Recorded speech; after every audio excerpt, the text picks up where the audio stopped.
صحابی کی کیفیت کیا تھی، یہ صحابہ کی کیا کیفیت تھی؟ صحابہ میں سے ایک غیر معروف صحابی کی کیفیت سنیں. یہ معروف آدمی نہیں ہے. آپ سوچیں، آپ نے بھی نام شاید پہلی دفعہ سنا ہو، عوف ابن مالک رضی اللہ تعالیٰ عنہ. اگر عوف ابن مالک کی یہ کیفیت ہے جس کا نام بھی آپ لوگ نہیں جانتے، تو سوچیں کہ ابوبکر صدیق کی کیا کیفیت ہوگی اور عمر فاروق کی کیا کیفیت ہوگی. محمد ابن صالح بیان کرتے ہیں کہ ان رسول اللہ صلی اللہ علیہ وسلم لقی عوف ابن مالک فقال، حضور صلی اللہ علیہ وسلم کی ملاقات ہوئی عوف سے، تو عوف سے پوچھا کہ کیف اصبحت یا عوف ابن مالک.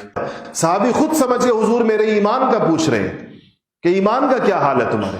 تو کہا کہ اصبحت مؤمنا حقا، یا رسول اللہ خدا کے فضل سے پکا مومن ہوں. حضور کا سوال دیکھیں، فقال رسول اللہ صلی اللہ علیہ وسلم فما حقیقت ذالک، اس کی حقیقت کیا ہے، یعنی اس دعوے کی دلیل کیا ہے، اس کی کیفیت کیا ہے جس کو تم پکا ایمان سمجھ رہے ہو. تو انہوں نے کہا کہ قال یا رسول اللہ، اب جواب سنیں عوف ابن مالک کا. قال یا رسول اللہ اطلقت نفسی عن الدنیا، پہلی بات کہا یا رسول اللہ اپنے آپ کو دنیا سے آزاد کر لیا ہے. اور کیا کیا؟ فاسحرت لیلی، یا رسول اللہ راتیں جاگتی ہیں میری. اپنی یہ اتنی بڑی بلاغت ہے اس میں نا، اسحرت، یہ نہیں کہا میں جاگتا ہوں. یہ عربی کے عجیب الفاظ ہیں، جس کو عربی کا ذوق ہو وجد آتا ہے ان الفاظ پر. فاسحرت لیلی، راتیں جگا دی یا رسول اللہ میں نے اپنی، یعنی راتیں خدا کی عبادت کے اندر ہے. واظمأت ہواجری، اور یا رسول اللہ اپنے اعضاء کو پیاسا کر دیا میں نے. اپنے دوپہر، اپنی گرمیوں کی گرم دوپہروں کو میں نے یا رسول اللہ پیاسا کر دیا. پیاس کے عالم میں گرمی کے گرم دوپہر میں گزارتا ہوں. اور اس کا اب نتیجہ کیا ہے؟ ان تین چیزوں کا نتیجہ کیا ہوا کہ جب دنیا سے اپنے آپ کو آزاد کر دیا، راتیں عبادت کے لیے اور دن روزے اور اس کی سختیوں کو سہنے کے لیے، تو کہا کہ اب میرا وَكَأَنِّي أَنظُرُ إِلَىٰ أَهْلِ الْجَنَّةِ يَتَزَاوَرُونَ فِيهَا، اب میری کیفیت یہ ہے رسول اللہ کہ میں جنت والوں کو آپس کے اندر خوش گپیاں کرتے ہوئے دیکھتا ہوں.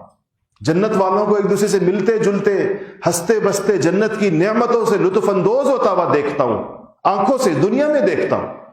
وَكَأَنِّي أَنظُرُ إِلَىٰ أَهْلِ النَّارِ يَتَضَاغُونَ فِيهَا، اور یا رسول اللہ میں جہنمیوں کی چیخ و پکار اپنے کانوں سے سنتا ہوں. جہنمیوں کو جہنم کے عذاب کے نتیجے میں جن چیزوں سے وہ گزر رہے ہیں ان کو سنتا ہوں میں خود یا رسول اللہ. یہ حضور کے سامنے بیان ہو رہا ہے اپنی ایمانی کیفیات، اس کو ایمان کہتے ہیں. تو حضور نے فرمایا، فقال رسول اللہ صلی اللہ علیہ وسلم عرفت، حضور نے کہا کہ عوف تو صحیح جگہ پہنچ گیا، تو ٹھیک جگہ پہنچ گیا، تو نے بالکل درست، جس کو کہتے ہیں ہمارے یہاں پشتوں کا ایک محاورہ ہے کہ تم نے ہدف کا بیچ مار دی، کہتے ہیں نخ منز دے وشت، کہ تم نے بالکل درست اپنی ایمانی کیفیات کو تم نے صحیح جگہ کے اوپر لگایا اور درست صحیح پہچان گئے تم ساری بات کو.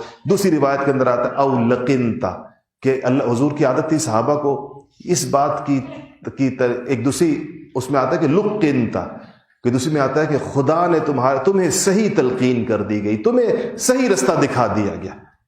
اور پھر کہا اس کی تو تائید کی، آگے کے لیے کیا فرمایا؟ فلزم، کہا کہ عوف اب اس کو مضبوط پکڑو. فلزم، اس سے کیا پتہ چلتا ہے کہ کیفیات آنی جانی چیز ہے. یہ ایسی نہیں کہ موت تک یہ رہے گی کیفیت، اگر حفاظت کرو گے تو رہے گی. یہ حضور صحابی کو کہہ رہے ہیں فلزم، اب اس کو لازم پکڑو، خیال کرو اس کا کہ ایسا نہ ہو کہ تمہاری یہ کیفیت نکل جائے، ایسا نہ ہو تم اس کیفیت سے محروم ہو جاؤ. اگر صحابی اپنی کیفیت ایمان سے اس میں کمی آ سکتی ہے تو آپ سوچیں کہ ہمارا اور آپ کا کیا حال ہوگا جنہیں کوئی کیفیت ہے ہی نہیں پہلے سے.